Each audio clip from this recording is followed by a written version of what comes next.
की सीमा पर झाड़ियों और टूटे रास्तों के बीच वो सूखा कुआं खड़ा था, जिसके पास सालों से किसी ने झांका भी नहीं था। उसी कुएं के पास पिछले 4 दिनों से रोज एक इंसान जाता रहा है, हाथ में टॉर्च और आंखों में एक चमक। आज विधि की 5वीं रात है, आज के बाद सब बदल जाएगा। उसने चारों तरफ देखा, हवा थमी हुई थी। फिर वो रस्सी के सहारे धीरे धीरे कुएं के अंदर उतरने लगा। नीचे उतरते ही आवाज दब गई और ऐसा लगा जैसे कुआं उसे निगल रहा हो। इस रात उसने दिया नहीं जलाया और टॉर्च भी बंद रखी, अंधेरे में ही बैठा रहा। पहली बार उसने मंत्र पूरा पढ़ा। जैसे ही आखिरी शब्द निकला, कुएं की जमीन ठंडी हो गई और नीचे से एक आवाज आई, मांग। मिथुन की आवाज फटी। पैसा, ताकत, आसान जिंदगी। उसके बाद कुआं खामोश हो गया। ये अंधकूप विधि थी। इस विधि से जो जागता है वो वरदान नहीं देता, वो सौदा करता है। इस सौदे में कुछ चीजें मांगी जाती हैं और जो मांगी जाती हैं तो वो ली जाती है।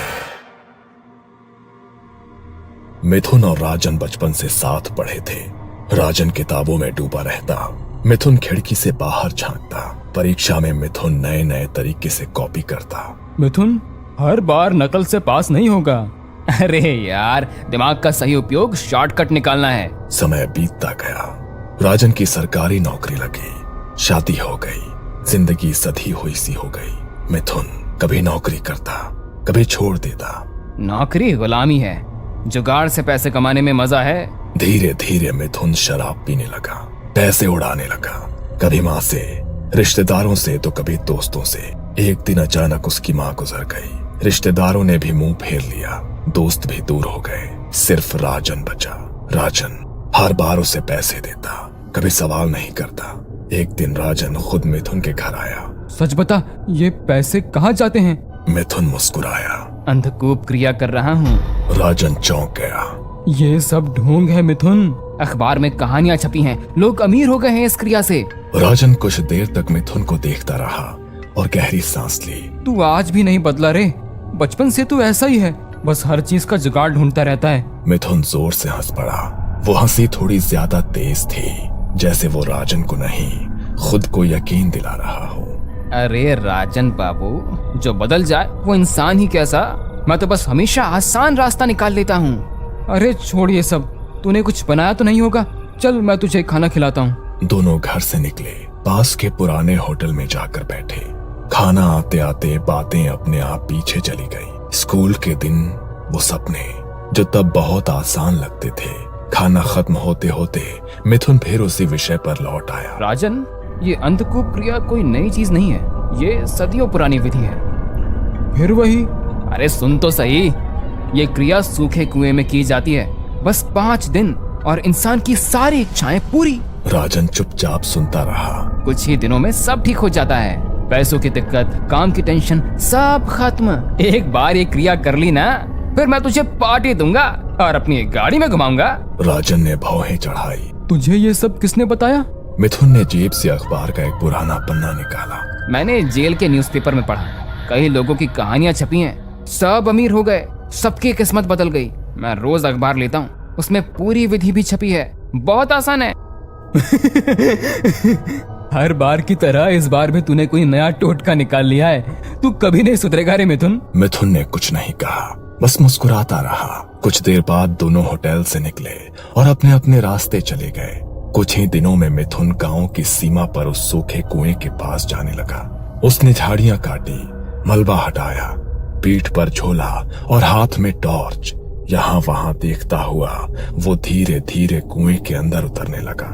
कुएं के अंदर जाकर उसने एक पुराना दिया, थोड़ी काली मिट्टी और एक अखबार का फटा हुआ पन्ना बाहर निकाला। वो कुएं के तल में बैठ गया और दिया जलाया। फिर उसने चारों तरफ मिट्टी फैलाई, फिर अखबार के उस पन्ने को पढ़ने लगा। जो नीचे है उसे नाम नहीं दिया जाता। मिथुन को उस रात कुछ नहीं हुआ, बस जाते वक्त उसे लगा कुएं की दीवारें थोड़ी और पास आ गई हैं। मिथुन ने पहले ही दिन विधि का सारा सामान कुएं में रख दिया था। मिथुन कुएं के तल पर बैठा, दिया जलाया और उसने झोले से लोहे की 3 कीलें, नींबू और जली हुई लकड़ी की राख निकाली। मिथुन ने राख से जमीन पर एक गोल घेरा बनाया, बीच में नींबू रखे और कीलें दीवार में ठोक दी। हर कील के साथ कुएं में गूंज बढ़ती गई। उस रात उसे पहली बार लगा जैसे कोई नीचे से उसे देख रहा है। तीसरी रात उसने एक काली चुनरी, तेल की शीशी और वही अधूरा मंत्र बाहर निकाला, और जैसे ही उसने मंत्र दोहराया, कुएं के अंदर से आवाज आई। कोई शब्द नहीं, बस एक भारी सांस। मिथुन का शरीर जम गया, लेकिन उसने क्रिया नहीं रोकी। उस रात जाते समय उसने साफ सुना, फिर आना। चौथी रात कुआं जली हुई लकड़ी की बदबू से भरा था। मिथुन के हाथ कांप रहे थे, फिर भी वो नीचे उतरा। उस रात उसने पहली बार जोर से बोला, मुझे चाहिए। कुएं के अंदर कुछ हिला, जैसे जमीन के नीचे कुछ करवट ले रहा हो। मिथुन को लगा अब पीछे हटना नामुमकिन है। पांचवी रात। इस रात उसने दिया नहीं जलाया और टॉर्च भी बंद रखी। अंधेरे में ही बैठा रहा। पहली बार उसने मंत्र पूरा पढ़ा। जैसे ही आखिरी शब्द निकला, कुएं की जमीन ठंडी हो गई और नीचे से एक आवाज आई, मांग। मिथुन की आवाज फटी, पैसा, ताकत, आसान जिंदगी। उसके बाद कुआं खामोश हो गया। अंधकूप विधि पूरी होने के बाद ज्यादा वक्त नहीं लगा। अगले ही हफ्ते से मिथुन की जिंदगी ऐसे पलटने लगी जैसे किसी ने अचानक किस्मत का पन्ना पलट दिया हो। पहले हफ्ते ही उसने जुए में हाथ आजमाया। वो जो हमेशा हारता था, उस दिन लगातार जीतता गया। एक दांव, फिर दूसरा, फिर तीसरा। लोग हैरान थे, मिथुन खुद भी हैरान था। कुछ ही दिनों बाद एक लॉटरी का टिकट लगा, फिर दूसरी, फिर तीसरी। इतना पैसा जिसे उसने कभी एक साथ देखा भी नहीं था। और अजीब बात ये थी कि मिथुन ने मेहनत कुछ भी नहीं की थी। पैसा खुद चलकर उसके पास आ रहा था। फिर बड़े काम मिलने लगे। कोई जमीन बिकवाना चाहता था, किसी की पुरानी हवेली का सौदा था, किसी की कब्जे की जमीन खाली करवानी थी। जहां दूसरे लोग महीनों अटक जाते, वहां मिथुन 2 बातों में काम निपटा देता और हर सौदे के बाद पैसा मिलता, ढेर सारा पैसा। कुछ ही महीनों में उसने नया घर बनवा लिया। पुराना टपकती छत वाला मकान अब सिर्फ याद बन चुका था। नया घर, ऊंची दीवारें, चमचमाता फर्श और ऐसी छत जो ऊपर देखकर दिखाई भी ना दे। फिर एक दिन नई गाड़ी खरीद ली। उसी गाड़ी में बैठकर मिथुन राजन के घर पहुंचा। इंजन की आवाज सुनकर राजन बाहर आया। देखा, कहा था ना, सब हो जाएगा। राजन मुस्कुराया। वो खुश था, सच में खुश, लेकिन दिल के किसी कोने में एक अजीब सी घबराहट थी। राजन उसे घर के अंदर ले गया, चाय बनाई। ये पहली बार था जब मिथुन राजन के घर आया था। चाय पीते पीते मिथुन ने कहा, राजन, तू और भाभी संडे को मेरे घर खाना खाने आओगे? कोई बहाना नहीं चलेगा। राजन ने मुस्कुराकर हाँ कर दी। संडे को राजन और उसकी पत्नी काजल मिथुन के घर पहुंचे। गाड़ी गेट के अंदर घुसी तो राजन की आंखें खुली रह गई। उसके मन में एक ही बात आई, कहाँ वो पुराना घर और कहाँ ये आलीशान महल।